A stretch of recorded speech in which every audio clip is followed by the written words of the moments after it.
get into this course. Now the project's a very simple one with stepping through the download process for Audacity and installing it, and then recording a little bit of your voice and cleaning that up. So that's kind of a simple version of some of what goes on with the sound editor here and the sound editor here. So this one, if you haven't yet done any Audacity and you're interested but you haven't figured out how to do the download, this first project that comes up by tomorrow will show you that. These projects have been out there for a while. Making a training video involves downloading a product called Camtasia, which is available for both the PC and the Mac environments, and it allows you to capture the screen so that actions you take on the screen you can capture in a form that can be posted on YouTube as a movie, and you sound annotate that at the same time. I'm presuming your laptop has a microphone built in, so you narrate what you're doing as you move the cursor around the screen to show somebody how to do graphs and charts in Excel. I've given you the data. You have to figure out how to do the chart, which is actually shown to you in the training video from lynda.com that I've given you a link to. So you basically take my data and do two charts from it. Maybe the 3 to 5 minute video is what you're producing, and then you upload that narrated video and send me the link. There's also been up there for a while 2 items dealing with computer games. One of them is more of a timeline like you might have done in a prior unit. This one relies on any experience you might have had and any research you do, making a very short 4-panel timeline, the decades from 1970 forward, where you tell me about the video games and also take some screen pictures and include them in the PowerPoint on the timeline. So we can see the progression, much more sophisticated graphics these days than existed in the early days. That timeline would be illustrated. Creating a video game involves the use of a program called GameWorks, which is free. It's put up there by a European academic who teaches this whole concept of creating video games and the psychology behind them. And he developed this package so that anybody could experiment with simple games. And some students have already turned in some simple video games based on that. So if you're into that and you want to explore it, that could be downloaded both to the PC or the Mac environment, and you could actually build a small video game, not as sophisticated as what you see in the stores these days, but gets you to thinking about what's involved in doing a game. Now, video animation is covered in this, and in this case, there's other products that you could try out that are also free to download. Digicel is one of them, and another product, I've forgotten what I wrote into that one because I focused on the more professional one, Digicel, available free to try out, and you can see about doing a little bit of animation there. The last of these QR codes is something coming in today. Excuse me. It's coming in these days very rapidly. You might have already seen them, but it's a little boxy matrix thing that's really a barcode that encodes a URL. And when you point your scanning-equipped cell phone at it, it actually accesses the website. So I sent out an extra credit assignment a couple of days ago to everybody in this course and everybody in the other course I'm teaching right now, just asking you to try it out. I put a sample page out there, and if you print that page, it has 2 of these QR quick response codes on it, and you can try it out and then describe your experiences. The other part of that project is actually creating some of those QR codes using the link that I've given you to a Google site that lets you put in a URL and generates the QR code for you that you can then include in a document. And then you try that out and test it. So what's going to go up there by tomorrow, these additional projects, very simple recording with a microphone in your laptop through Audacity, and a simple video editing project in which I'm going to give you a video that is already accessible and you can upload, so you don't have to create a video, but you'll use, once it goes onto YouTube, you'll use the editor that they provide that will let you clean it up at least a little bit and then replace it in YouTube so that I can see that you've understood how to do this kind of video editing. Now, one thing I'd like to point out, that's very important for everybody to understand. I've tried to write this workbook in such a way that I don't put information in there redundantly. That is, it won't be in the pages if it's in the project. And many of the projects, in fact most of them, have about a half page of explanation of something technical, and then something that you do if you do that project. Now, even though you're only doing 2 projects per unit, you have to read every one of the projects, because the information, the technical information in there is not contained in the pages in that unit. So I'll continue to make that point, and you'll see that come up in the exercise for this unit, because some of the questions in the exercise will relate to the pages on which the projects are. And if you haven't done that project, don't think it's an unfair question, because it is a requirement that you read every one of the projects. That's part of the required reading.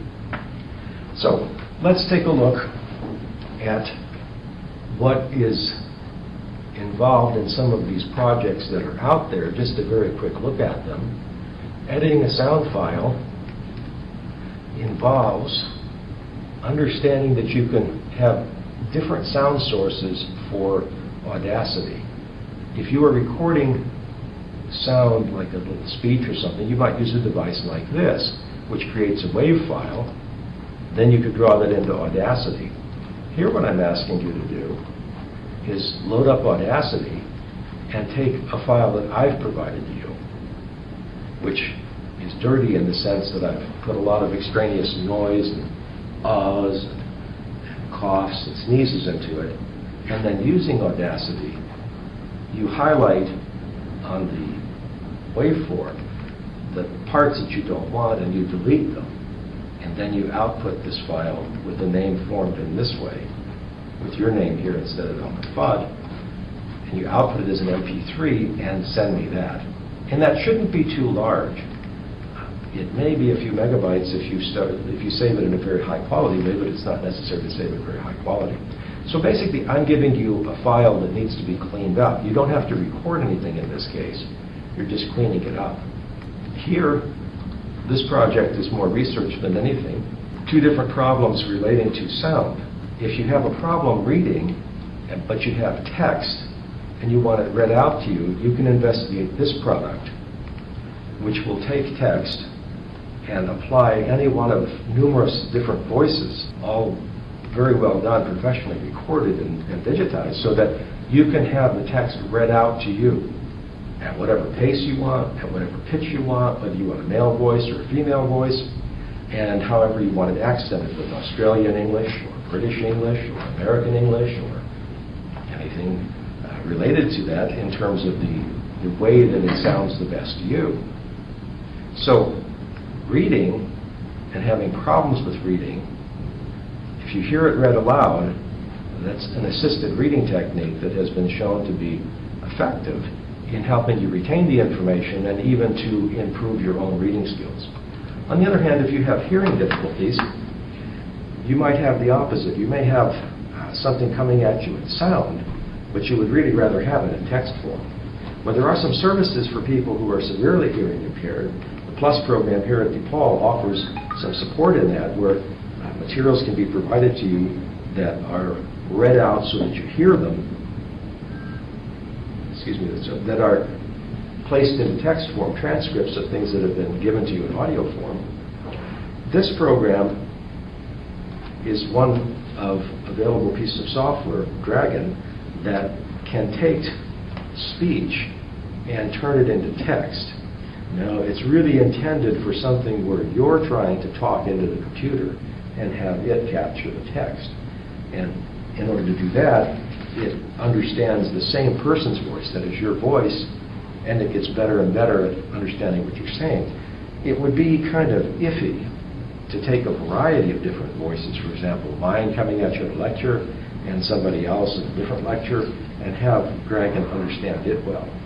But it may have some potential for you to help in that area. And this is just a research project as well, to find out about the software, see what it can do, list the pros and the cons, maybe look up some other reviews. So this is more of a research effort if you want to do that. This one, creating a ringtone from a MIDI file. The whole point of this project is to expose you to the fact that Audacity, when it's running on your computer, it can accept input from the microphone jack, which is on your computer, or from sound that the computer itself is generating. In other words, you're playing some sort of music file, or you're listening to internet radio, and it's playing through your computer.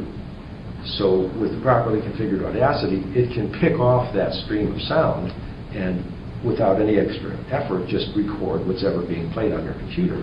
So the thing I've shown you here is some obsolete types of sound recording devices, a cassette player with a cassette that looks like this, and an old record turntable.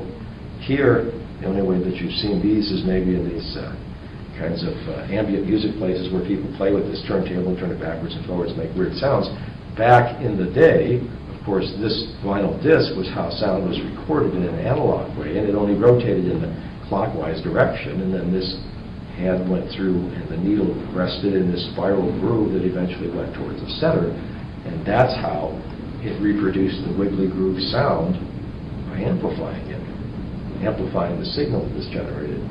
Well, this is just to doctor the page up actually and make it a little bit prettier. You could, if you wanted to, use Audacity and play a tape on this or play a record on this and feed the signal out into your microphone jack and thereby record in digital form what was being played in either of these types of devices. And this is kind of handy for these cassette recorders. I mean, I have a couple of kids, and we recorded on cassette their voices when they were very young. But cassette players are not anything that you do anything with these days, and these tapes will get old in age. So I've been in the process of copying them with a device like this that still works, and plugging that into the computer and digitizing the sound using Audacity. And then, of course, also cleaning it up a little bit. There may have been noises and things in there that is possible to remove. Well, what's going on here, this project involves something that's fairly contemporary. What you'll be doing here is finding some music source, and I'm suggesting a Midi file. There'll be a page up there about Midi files when you take a look at the Unit 3 readings at finished form tomorrow. Midi files are like sheet music for computers. They're commands to your sound card to generate this and that tone for this and that period of time at this and that intensity, and how to combine them, and what instrument sound it should have. So a Midi file is compact. Windows Media Player and QuickTime will play the Midi file, and you'll hear sound coming out of your speaker. It will differ from one computer to another because it really depends on the circuitry of the sound card, how it generates these sounds. Midi files you can acquire, there's thousands and thousands of them freely available on the web. People, as a hobby, have taken established pieces of music and turned them into Midi files, sometimes manually, sometimes by playing a music keyboard, sometimes with a program. And in the Midi form, they may have doctored it up and reorchestrated it or done various things to it. But you can get the Midi file, and if it's a complex Midi file that has a number of different orchestral voices in it and musical instruments, with various editors that are not very expensive, you can modify it so you can kind of reorchestrate it. One thing that I've been interested in, Mozart is all in the public domain because the man died so many years ago, and those pieces are kind of nice. They're usually played as if an orchestra or a chamber group were performing them. But it's kind of interesting to turn them into kind of a music box sound, and it may be more entertaining for kids to hear it that way. So it's possible to take a Midi file of a Mozart piece and then just doctor up the orchestration so that it sounds different.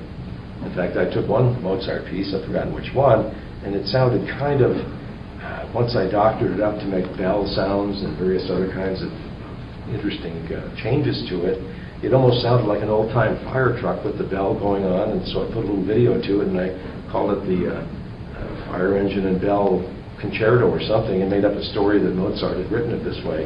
Well, I'm not sure very many people laughed at it, but it was an interesting way to sort of fiddle around with music. Anyway, in this case, what you're going to do is find a Midi file or some sound source being played through your computer. And in this video, you'll see how we can take that and then extract from it, let's say 30 seconds worth of the melody. The piece that I demonstrate with is My Kind of Town, just instrumental, no voice, because Midi files aren't really intended for voice recording. They're intended for reproducing instruments. In any case, the lead-in in the MIDI that I acquired, there were 30 seconds of sort of fiddling around, not really the melody of the song, but somebody just sort of doing whatever they thought was a bunch of chords that was an intro to it. So I chopped that out. I wanted to jump right into the melody, so you knew what you were listening to, because a ringtone is going to be short. And a ringtone is really just a low-quality MP3 file that fits on your cell phone and gets associated with either every incoming call or whatever numbers you want to designate.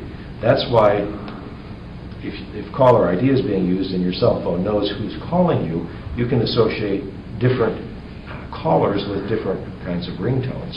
Well, whatever you want to do with the ringtone file is fine with me. But in this case, what I want to see is that ringtone file and the name of the site where you got the MIDI file. So that's the whole point here. And it's kind of interesting. If you pick something out, you might actually want to use the ringtone.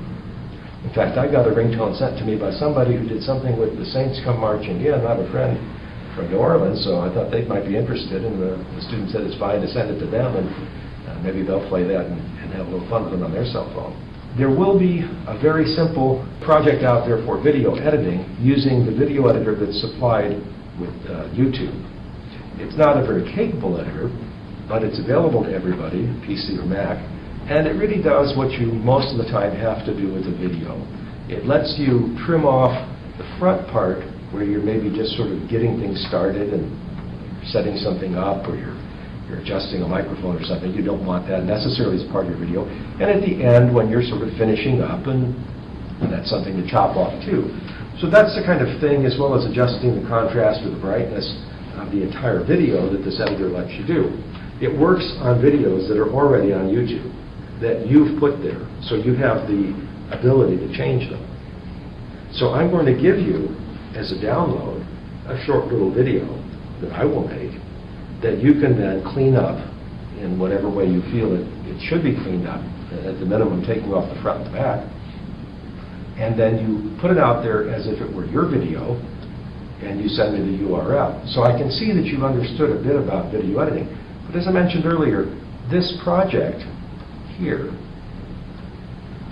will have in the top part of it various concepts and terms associated with video editing that everybody needs to be familiar with, whether or not you do this particular project.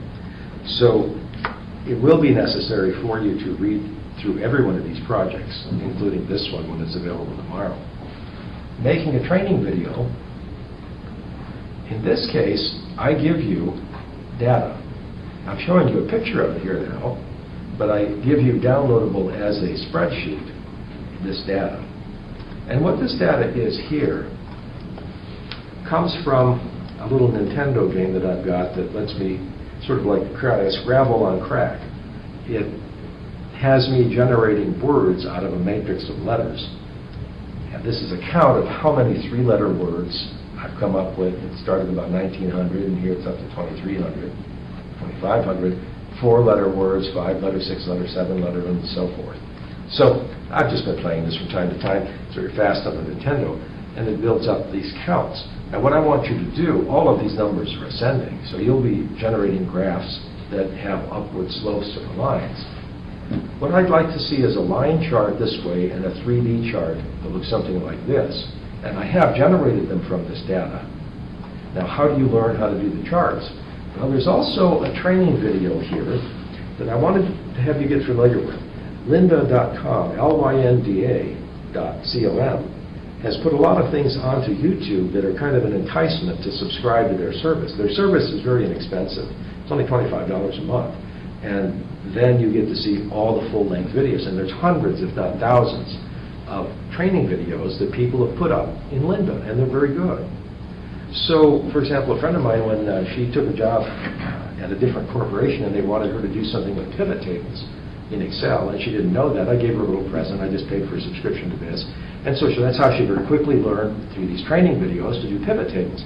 I wanted to point this out to you so that you had some familiarity with it. We talk about IT careers here a little bit more in the future than we have in the past. And those careers, many times you're going to find that people will expect you to have already known certainly Word, Excel, PowerPoint, maybe even a little Access, but probably not. because the big three really are word processing, slide presentations, and spreadsheets. Well, you may know something about each one of those, but maybe you don't know the specific thing, like my friend didn't know about pivot tables. How do you find out? Don't expect the company to send you to training. They may, but it may take a while to schedule that. You can go out to Linda. You might find something free on the web that they've posted, or some other training available on the web. But Linda is nice because their quality is consistently good. You might find that it's just a handy thing for you yourself, not in this course, but in your career, to subscribe to a service like Linda, so you'd have a tool in your hip pocket to learn the things that you need to learn that will either be expected of you or will help you get ahead. And think about it this way, that's not really outrageous. Some people are not familiar with the fact that musical groups, like orchestras, do you think the orchestra supplies the instruments to the people who play in the orchestra? The person supplies their own instruments, sometimes at great cost. And a professional musician will have an instrument that's theirs. They bring it to the performance. That's expected. The orchestra doesn't provide that equipment. That's a tool that the professional needs. In the same way a mechanic has his own toolbox. The company doesn't provide that. So a friend of my sister's went to work on these big cranes that unload the container ships. This is in the Port of Los Angeles. Huge cranes, very, very large, many stories high, and the crates are piled up on this huge ship, many stories high. So the cranes lift these things off, and he went to work as a mechanic, working on these cranes. Well, it cost him thousands of dollars for the specialized tools in the toolbox, because that's his toolbox. It doesn't belong to the company. So think about it this way. You're a professional, or you will be at some point. What do you need in your toolbox? It may be a training resource like Linda, and that's why Linda's rather popular, because people easily invest $25 a month in learning how to do things through Linda. I'm not expecting you to do that. I've only picked out a free video that they've put up there to show you how to do these charts, but that's where you tune in with one of these links to learn how to do this. Now, what you do then is to come as close as you can to these two types of charts. You don't have to be exactly like this, but something like this, because here's the data. Everybody's just going to use the same data. And you download the spreadsheet, and then you learn to do this whichever way you want to. Lynda.com might be a way to go about it. The videos they put on YouTube that I've given you. And then you give me the spreadsheet with these charts embedded. You can do this on the PC or you can do this on the Mac, and you should come fairly close to these kinds of charts, but that's not the end of it. You learn how to do it, and so you can supply the spreadsheet to me, but then you create a training video where you do this on the screen with Camtasia running. That's the tool here that captures what goes on the screen. Now, the reason I'm giving you this to do is that very likely, wherever you wind up working, you're going to be using a computer. And when you have to use a computer, there will be processes that go on in your company. You'll have to learn them. When you learn them, at some point you may have to show somebody else how to do them. Well, how do you do that? Well, people typically think you sit there and you demonstrate it to somebody. Well, yes, that's possible, but you can become kind of a hero on the job by creating a short video that is the training, just as I'm giving you here to do. Supposing developing a chart out of data was something that you had to show somebody how to do, and you knew how to do it, and they didn't. Well, you could sit down with them, but supposing this happens fairly frequently, or there are a lot of those people that have to know how to do this, you could make a training video where you would be within Excel manipulating this data to do this, and you would be explaining it as you go with your voice. In other words, I'm going to go here and I'm going to click on this button that's labeled thus, and I'm going to do this and highlight these cells here, and that's going to become the label down here, that sort of thing. You narrate it as you do it. So you practice it a little bit before you turn this Camtasia product on. Then what you do is you get set up in Excel, and then you turn on Camtasia, and it begins recording. And then you do what you're going to do, and you demonstrate. And everything that you've said and everything that's on the screen and your cursor movements gets recorded and turned into a movie file. Then when you shut Audacity off and you're finished with this, you take the movie file, and if you were actually doing this for real, you might do a little video editing on it to take off the messy front and the messy end and just put it up there. Now you might put it on YouTube as an unlisted video. On the job, if you were demonstrating something that was kind of internal to the company and was not intended to be seen by anybody else, you might just take the movie file and place that on some server maintained by that company so that it remains internal to the company. And it may even be distributed just on a CD or some flash drive if it were to be kept off of a system and was some kind of highly secret thing that wasn't supposed to float around. So this technique of capturing what's on the screen and making a little training video to demonstrate something, it's a real asset to know how to do this, because at this point, many people still don't know how to do this. And so anything you can do on the job to distinguish yourself as being more in the know than somebody else is a real feather in your cap. And I just wanted to pass that on to you, that this is actually the software product that I wind up using to do a lot of the videos that I put together for classes like this. Now, Camtasia, you can use it for 30 days free on the PC or the Mac. If you want to use it after that, it's a few $100s to license. Well, that's some expense, and you may not want to get into that. If you've already burned up your 30 days worth of free tryout of the product, there is another product called Windows Media Encoder. Now, I've put some videos out onto the web on how to use Windows Media Encoder. So if you did a search within YouTube for Janossy WME or Janossy Windows Media Encoder, you'd find those videos, and they've been pretty popular. People have learned how to use Windows Media Encoder. It does pretty much the same thing Camtasia does. It doesn't have an editor built in. Camtasia does. It's a nice little video editor. And Windows Media Encoder, although it does capture the screen and the sound, it may have a little less resolution than you would get out of Camtasia. But it's free. It's about 10 megabytes. You can download it if you're using a PC. It makes some sense. It is not built for the Mac. But it's on the Microsoft website, and the videos out there on YouTube that talk about it will take you to that website so you can actually download it. And I've tried that out, and it actually works in a fairly credible way. If you don't expect it to put out the same quality of video that Camtasia does. So there you pay your money and takes your choice. And you could do things even for free and continue to do them for free using Windows Media Encoder. So that's what this project looks like. Now, let's get into the video games. Here, this project, I've tried to show you in writing it up something of a very crude sort of a game, King's Quest, one of the early ones, one or two, something like that, that existed back in the 70s, early 80s. Here's a more current version. You see the graphics are more refined. And here's one of these Doom kind of single shooter games where the center of the screen is just a gun pointed at something's coming at you, and you move the gun this way and that, and you fire it, you try and shoot the bad guys before they get you. So there are various game engines that let you do that sort of thing, and after a while it must get a little boring because you keep doing the same thing and it's just the monsters that change. In any case, that was kind of a generation of games. And then we have educational games like this Plants and Zombies that I've never played that game, I don't know what it is, but it has something to do with entertaining kids and also training them, doing some things that are educational.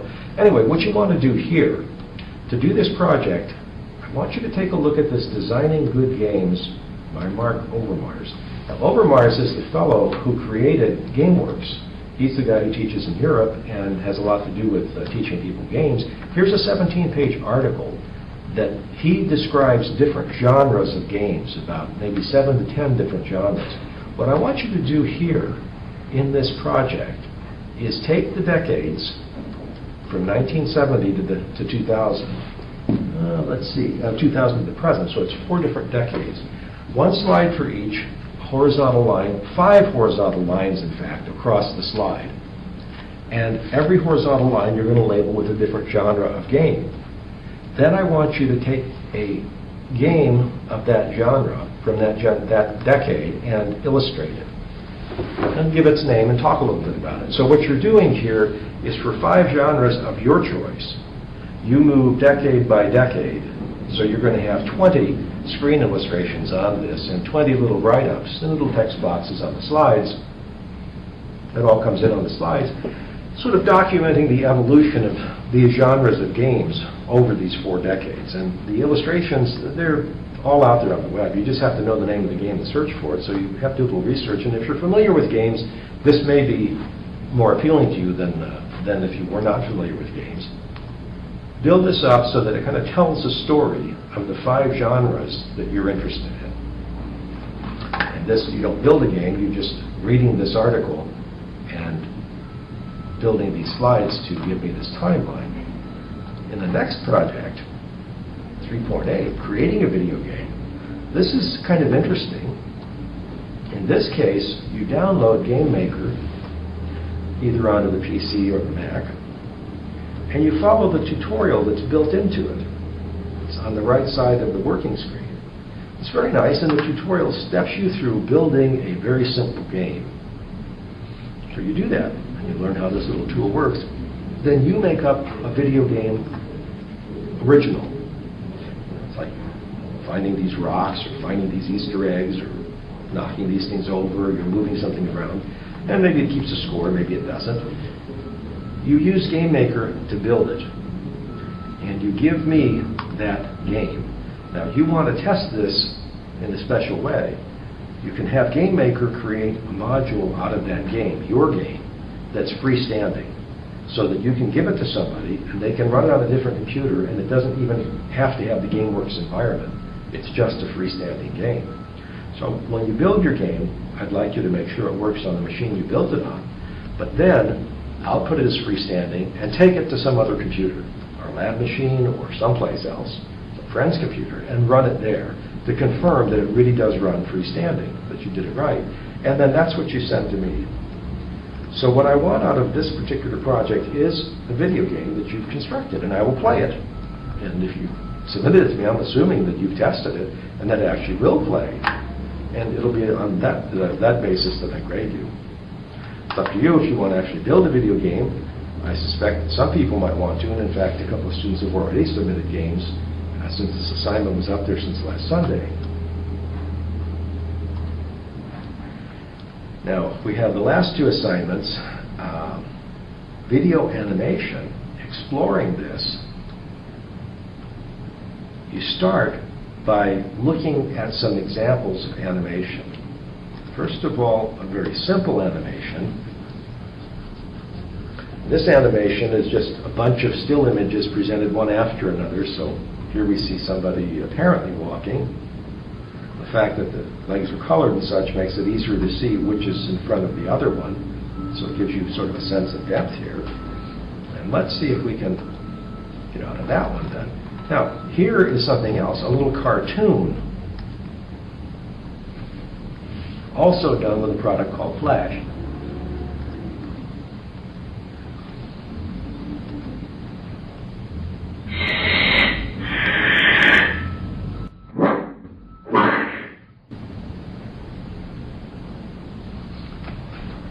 This little video, this little cartoon, was made by my daughter. She was in an animation class here. In fact, she made this first one also.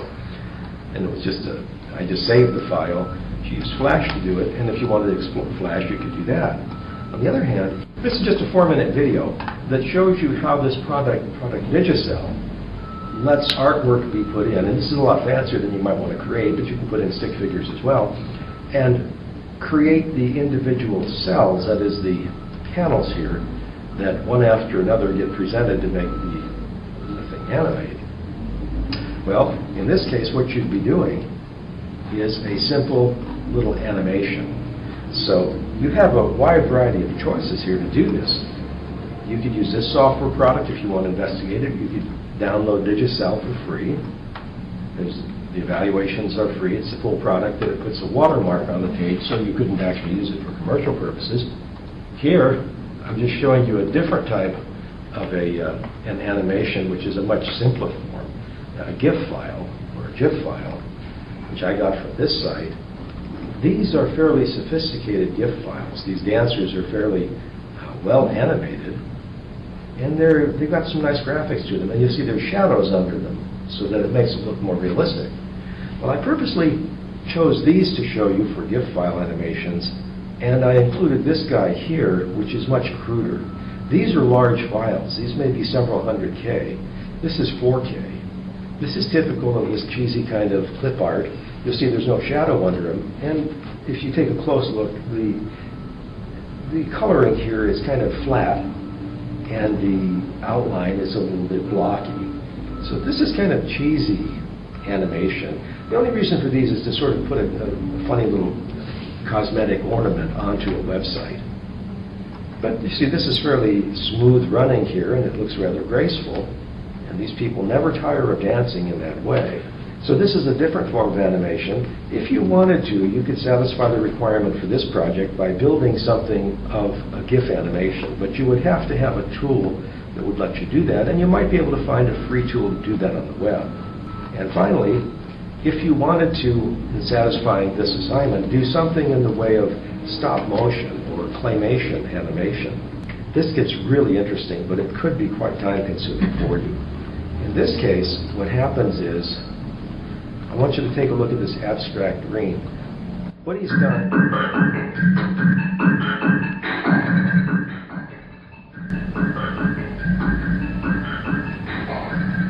It's all pictures put together. Well, he's actually manipulating the clay in between.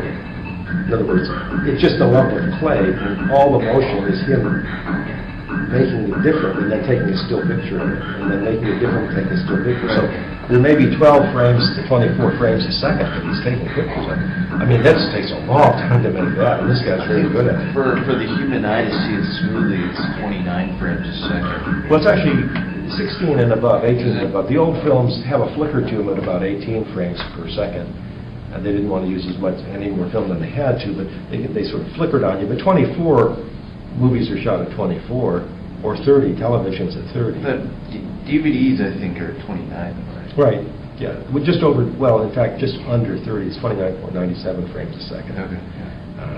For technical reasons. But in any case, if you wanted to satisfy this one by making an animation, there is a simpler way to do it, although it's rather crude. And I show you an example here in the video. What I've done here is to show you can see that this assignment is a little bit different than the other one.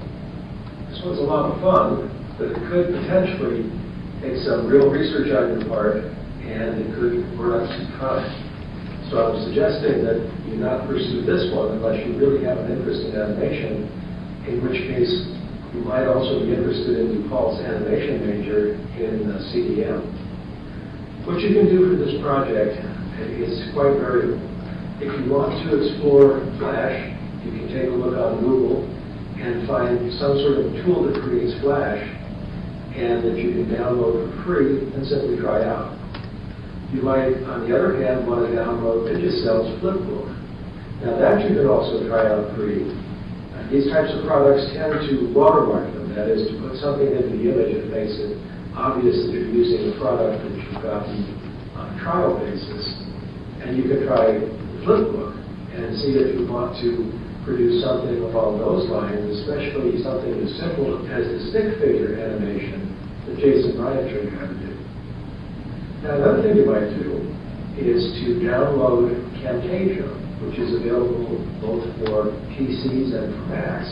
Camtasia is software that's designed to capture what goes on your screen, but it has a built-in video editor. And the video editor lets you take still pictures and stack them up. That is, to sequence them one after another and to set the time duration for each. And it is possible to create a video file of still images that you take in one way or another, or even concocted using PowerPoint and output as JPEGs, and bring them in and put them in the sequence that you want, create a movie, and the movie becomes an animation. Now, that's also a free download. You can evaluate Camtasia free for up to 30 days. There's absolutely nothing wrong with that. Another thing you can do, if you choose to, strays a little bit out of the bounds of pure computer-aided animation, but it's in the area of either time-lapse photography or claymation. And I pointed out to you at the bottom of the assignment the similarities between those two, although time-lapse photography just means setting up a camera and taking a shot every couple of seconds of some naturally occurring phenomenon like moving clouds or plants growing. Whereas claymation involves taking a still image from time to time of an object that you are changing, and it's very labor intensive to make a little model, and then to very carefully move it just a tiny amount, perhaps an arm on a figure or facial expression, and take a shot, and then move it again and take a shot. When you figure that in order to produce the appearance of smooth motion, you need 24 frames a second. Sometimes what happens is on animations, 2 shots are taken of the same thing, so that you're really down to 12 different positions for a given second of animation. That's still fun. I'm only looking for a product here that's a 5-second animation. It's really not very long, but it could be as many as 60 or 120 frames if you want to do it. So this could be kind of tedious. Now there's another way to approximate animation or that type of moving object animation. It involves even more videography. What you do is you simply let the camera run and you move a model and your hand is visible, and then you leave a second or two, and then you move it a little bit more, and you leave a second or two. You're not burning up time turning the camera on and off, and perhaps your camera doesn't even do 1 frame at a time. This builds up a video that might be quite lengthy, and of course it's not animated because everybody sees your hand reaching in and moving something. Then you go to a video editor and you remove almost all of it. You remove all of that distraction with your hand moving in between the frames you want, and you simply select the frames where the image is standing still. This is a much faster way to do claymation. It's possible for you to do this very practically just with an ordinary camera that you focus at least close enough so that it makes some sense and the image isn't too blurry. That's a pretty simple way to do it. You might want to try that. The result in all of these instances would be your 5-second video going up on YouTube and you providing the URL to me so that I can create the product. You can make it unlisted or you can make it listed if you want. It's entirely up to you. Have fun. Well, now I showed you just a silly little animation here. So I draw these circles around my eyeballs. Well, how did I do that? Well, actually, I just extended this frame and then I recorded it with Camtasia and put these two together so that you see this happen.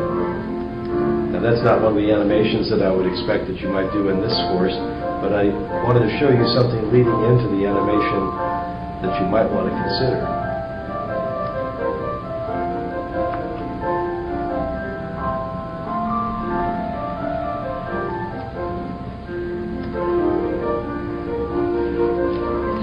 This is just something I did with the Windows Movie Maker editor to put these little titles on here just to make it kind of interesting for you. And that's another video editor that you might want to try out. That exists on your PC.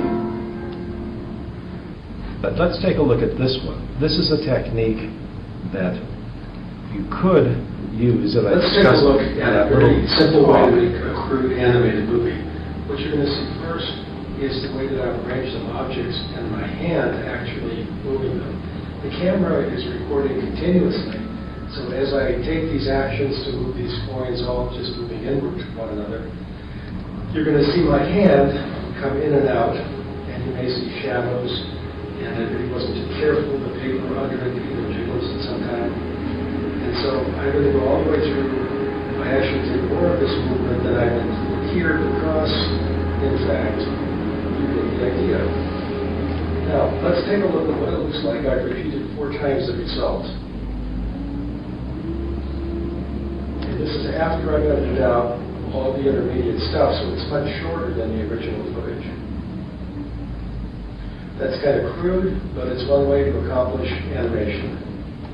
And so that's one way that you might think about satisfying this project if you wanted to. Let's go back to that one here. That's one way that I've indicated with a link to that little video you just saw here. And that's about the simplest way. If you had a digital camera or you wanted to put your cell phone camera on for a while and somehow fix it either on a tripod or in a fixed location so it's focused on what you're trying to move around. You might move some coins around or some little pieces of paper on the table or a little figure if you wanted to change its arm motion from here to there. And you would do it as I did. Let the camera run continuously and then get your hand out of the frame between changes. Then you have to go and do some rather tedious video editing to chop out all those segments, most of it in fact, where your hand is moving this or where it's just too long staying on that one fixed object in a position. And when you then play it back, your shortened up version will have this appearance of the object animating. But as you saw in the illustration I just gave you, if you do it in kind of a haphazard way as I did, you get strange shadows and the lighting is different. You probably have a camera that adjusts to the lighting automatically so that it's going to have these variations even as you move around in the room and certainly as you move your hand. So it's kind of a splotchy way of doing animation, but we're only just exploring techniques here with this project, so it isn't as if anyone expects this to be perfect.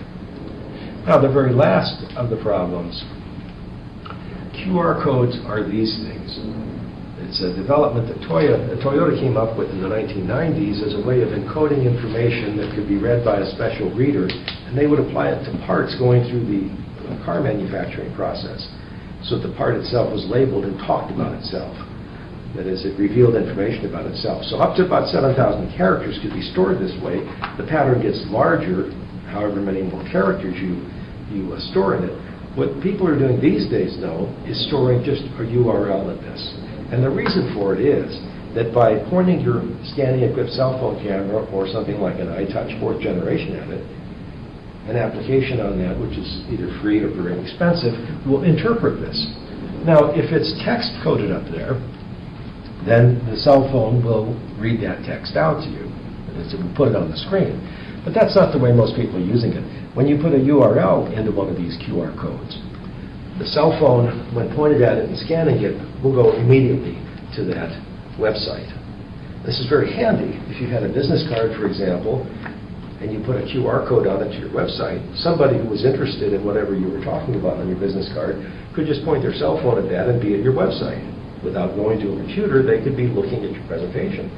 So in this case, what I'm asking you to do is to find some things out there on the web and generate QR codes for them and put them into a document and then test it to make sure that your cell phone, if you have like this or an iTouch, will actually go to these websites.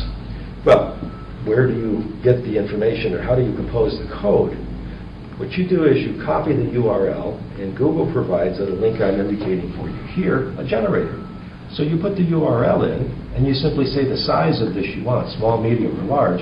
This is a medium, and up here you see a large. And it creates this for you as a PNG file, which is like a JPEG. It's a visual image. Then you can treat it like a picture and put it anywhere you want to in a Word document or PowerPoint or anything else. So creating the QR code is very, very easy. It's free and it's just out there on the web. You do this with either a PC or a Mac. But the assignment, read through it, you find these things and encode URLs in there, and then by putting it onto a piece of paper, I want you to print that so you actually can try out whether your device goes to the websites whose URLs you've encoded in these QR codes. And then you send me a PDF or that Word document so that I can print it out and I can take a look and see if my little iTouch can look up the websites that you've indicated. Now, where this is coming up is the idea that if I put a lecture out on the web, like a little 2-minute illustration of something, like you've seen several videos already in these projects, I'm presuming that you'll be reading this page on a computer, and when you click a hyperlink like this, you will see what's at that hyperlink. In other words, this. What is this? A little lecture on it. But if you're reading the print page, that hyperlink wouldn't be active. However, what the little extra credit project asks you to do is to try out a page in which I've put also the URL of a lecture that's referred to on the page into the QR code. So if you're away from a computer and you have your cell phone, you can see the lecture come up immediately right there on your cell phone, 2-minute lecture, let's say, that illustrates what we're talking about on that page. And you're going to start seeing this come up in textbooks fairly quickly, because everybody who wants to remain competitive with a textbook is going to start doing this. Already, publishers put up websites to support textbooks, but there too, it presumes you're going to be at a computer when you do this. This is a marvelous extension of what the computers and video can do for you by making it possible for you to be away from a computer, just reading a printed page, and still gain immediate access to the information that supports that reading on the web. So this one, if you're interested in exploring that, this one is both the project here 10, and there was that extra credit, which could suffice for any one of the projects in any unit if you want to do it. That's a rundown of everything that's coming at you in terms of projects.